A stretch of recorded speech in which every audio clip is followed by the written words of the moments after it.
5 ang anak mo. Yeah. Ang una mong anak, you had your son at 18 years old. Yes. And then you had 4 children in your marriage with John Estrada. Mm-hmm. Would you consider yourself more of a solo parent? Yes. Well, I was a solo parent with Luigi for 4 years, 4 to 5 years. I don't remember exactly. And then I was married for 10 years. And then I was a solo. I've been a solo parent again for already 23 years. And gaano kahirap yun? Alam mo, mahirap pala.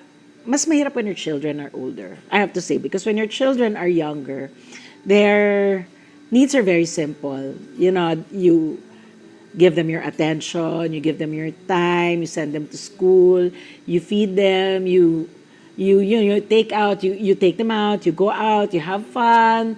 Of course, life lessons, you talk, you get to watch all the movies that they want. And it was fine. But then, they're growing up, andun na yung mga factors na kinatatakutan mo. Like first, you don't want them to get into the bad things like drugs, Smoking? smoking. I wouldn't say it's bad as drugs, di ba? But you hope they won't, di ba? But then, alam mo, may experimental age, so hindi yung maawat yun. You don't want them to have bad friends. Bad influences. Ano yung mga pinakamaghirap noon na pinagdaanan mo as a solo parent? Mahirap talaga because wag na natin i-count si Luigi because si Luigi was aga naman. Okay, so aga helped naman, no problem. But the 4 children, you're sending them to a school. And then there came a point in time na nung talagang 4 na sila and you know, syempre every year nung time na yon okay pa, it wasn't that bad.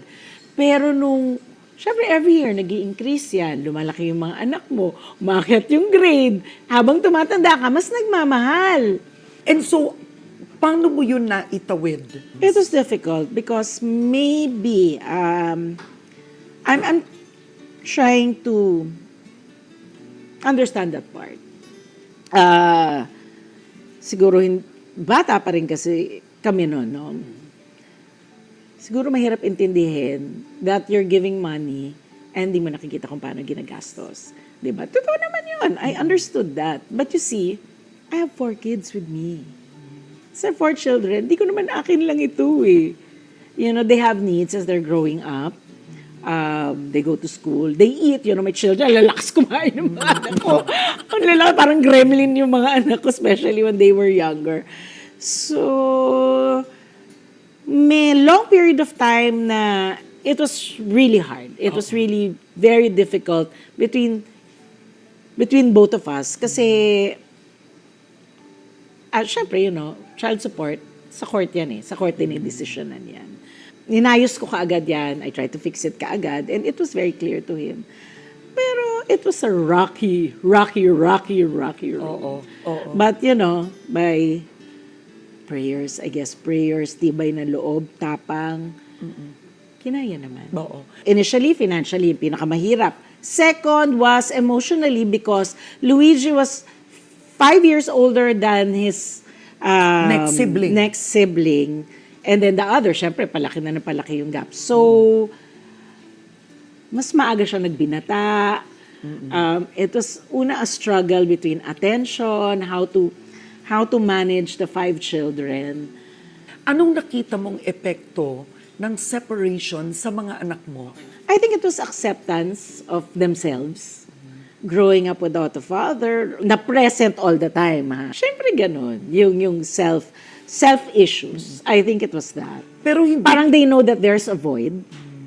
They used to not see that void very clearly, but now they see it. Even if I had a relationship for 5 years, but I've been a single parent for 23 years. And now na I've been single for more than 15 years na.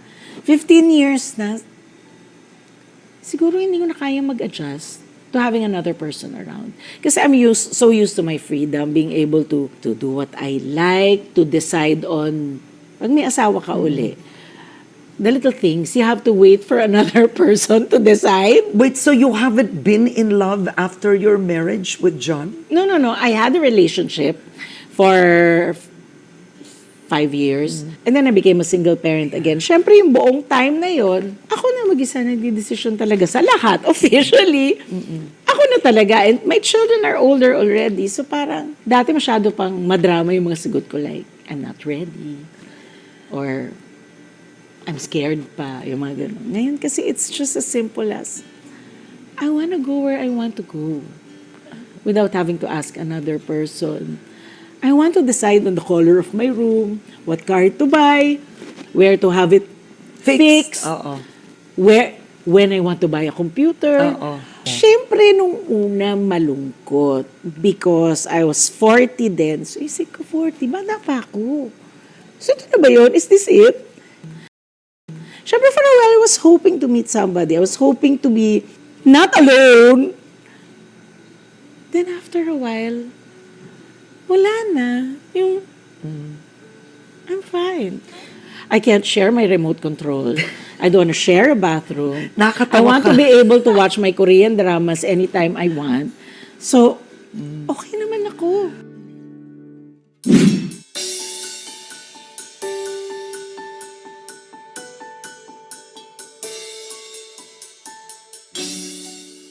Yes. Guys, hindi po grade schooler ang nandito. Kay Janice de Belen po ito. All the crayons. And I don't want anybody to use that. Talaga? Ako lang ang pwedeng gumamit niyan. Pero saan mo nakuha yung hilig na ganito? Being a crafts artist. My dad is a hobbyist Yes, himself. oo. Okay? I thought I got it from my mom, who also has many hobbies. And when we were young, my mom always told us, you should have a hobby. Yes. Why? Oo. Because hobbies ground you. Amen. Totoo ganda. Hobbies ground you. Totoo yan. Nagre-recycle ako.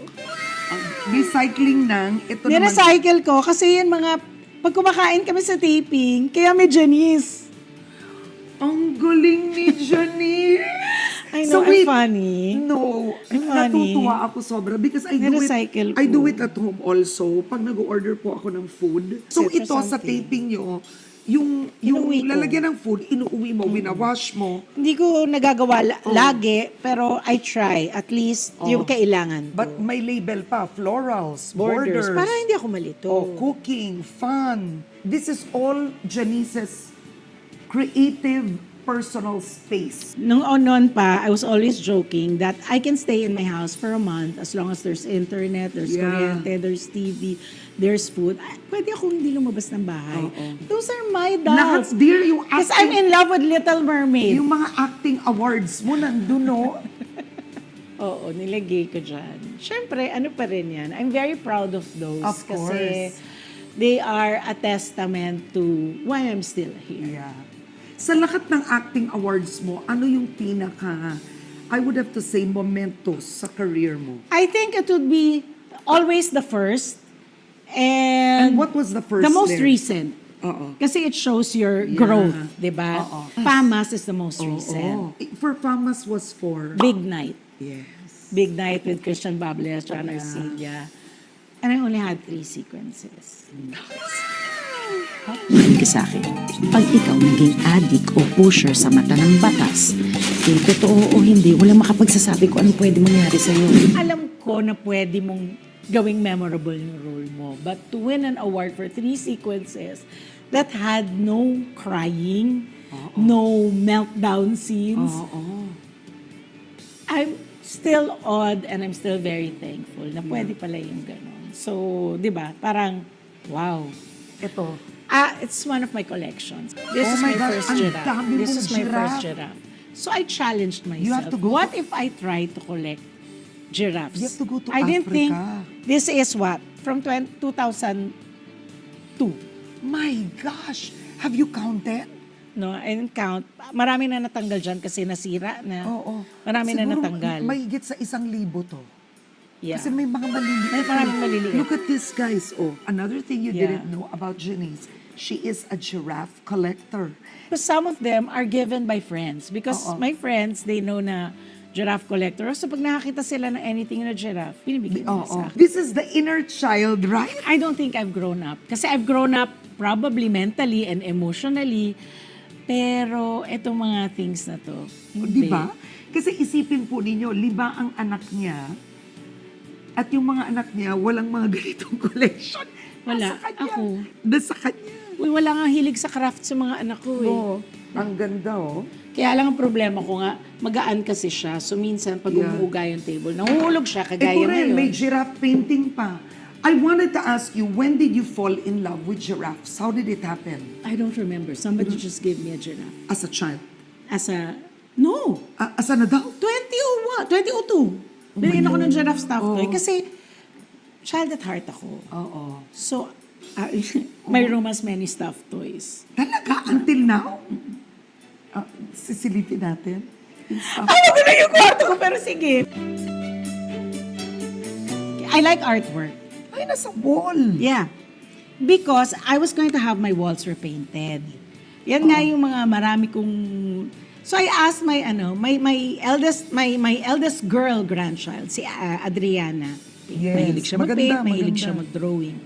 So I asked her to try it here. Beautiful. With knowing that I was gonna have it painted on.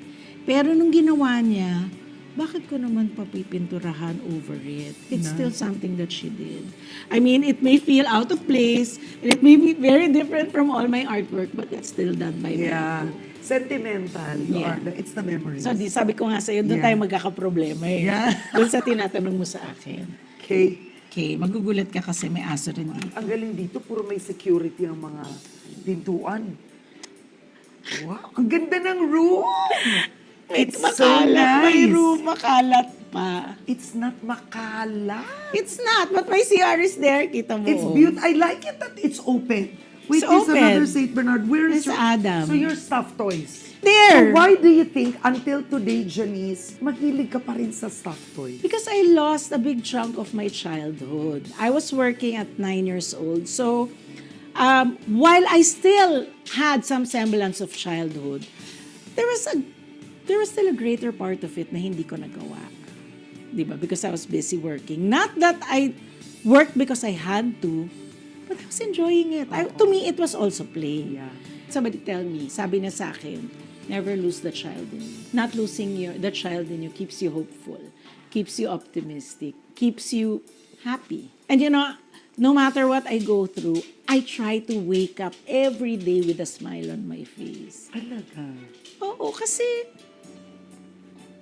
I mean, you're going to go through more things in life. If you're not going to smile, Diyos ko, problemado na nga ang buhay. Problemado pa yung itsura mo, di ba? Kakaiyak ka naman. So you try. And I like that. Talagang my safe space. My safe space. So it's really personal to you. I mean, This is me. This is Yeah, really this is me. your heart. Pag tinignan mo, my room is really very basic. It's not an expensive room with all It expensive feels young. furniture. Kita mo yung furniture ko, paleta lang yan. Why? Kasi yung mga aso ko, ginangat-ngat pa yung kama ko. pero type ko nga to, di ba? Sabi ko sa'yo. Tingnan mo nga, may poknat I na nga like yung this. mga paleta. Kasi Yeah. they're dog-friendly. Yes, And you know, they're yes. like my children too. Yeah. Ang lalak pa ng aso. Pero, it's going to undergo some transition already. Ito. It's gonna start looking like a bedroom of it's gonna be an adult bed. soon. Para na, di ba? Adult feeling ka na. And of course, eto yung closet Ito niya. yung closet You're ko. pretty organized too. Ang organized ba Hindi, niyan? pero may point si Janice, sinabi niya kanina, alam mo, I need to Karen, see everything. for a showbiz personality, hindi ako maraming gamit. I'm like that also. Puso na ngayon ng stylist, di ba? Yes, yeah, Because yeah. sila nang bahalang To bihisan get your yung character clothes. mo. Oo. So, ang tanong, hindi ba nami-miss ni Janice na may katabing matulog? May katabi ako. Ay. Katabi ko yung aso ko. Promise. I believe you. Promise, katabi ko talaga siya matulog. Oo. So, you have 2 St. Bernards. I have 5. I kept the others. The 2 are kind of aggressive. So they're in a different So, area. hindi lang natin nakikita ngayon. Then I have 1 na hindi ko pwedeng papasukin kasi nga nag-heat. Oo, yun. Nag-heat yung mga aso ko. Ay, baka dumami sila na sobra. So, I wanted to ask you, what kind of a mom is your mom? I feel like when mom goes through a tough time, she doesn't really show us that side of her. I guess, in a sense din kasi she's pretty much holding us all together eh. So she doesn't want to really show that vulnerability to us because we look to her for strength as well, diba? So, ganun siya. And then, she's not super strict as a mom. But, yun nga, there are certain rules lang, syempre, Yeah. that we have to follow. And if we don't, Silent treatment lagot. or patay. Yeah.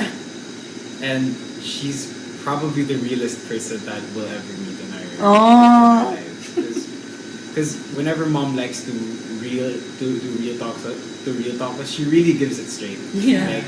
Like she doesn't pull any. She doesn't sugarcoat it. Yeah. What is the biggest lesson you've learned from your mom? The one saying that she always says is, "Eh, ganyan talaga eh." Yeah. It is what it is.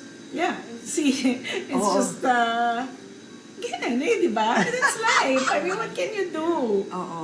Sometimes when I can't say anything, you just have to, Oo. kasi wala. There's no Ano ka other na? word You're that can pragmatic. describe it.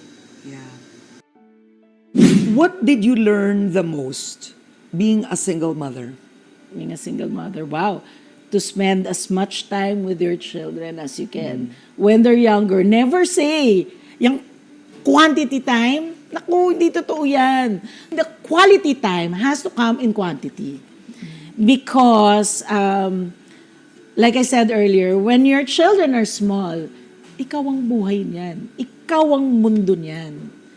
The minute they have friends, slowly, unti-unti ka na nagpe-fade sa buhay nila until you reach a point na you are no longer the most important person in their life. Do you have a life verse? Well, it's tattooed here. Really? Oh Yeah. my! Hindi makikita eh. Sorry. May baka na may botones to? Hindi na, yan na yan eh. Oo. Yan na, hindi na Sayang, kayang paano? umakyat niya. Pakita natin, ano nakalagay? It says love yourself. Yeah. Kasi it all comes from you eh. If you do not know how to love yourself, you cannot know how to love another person.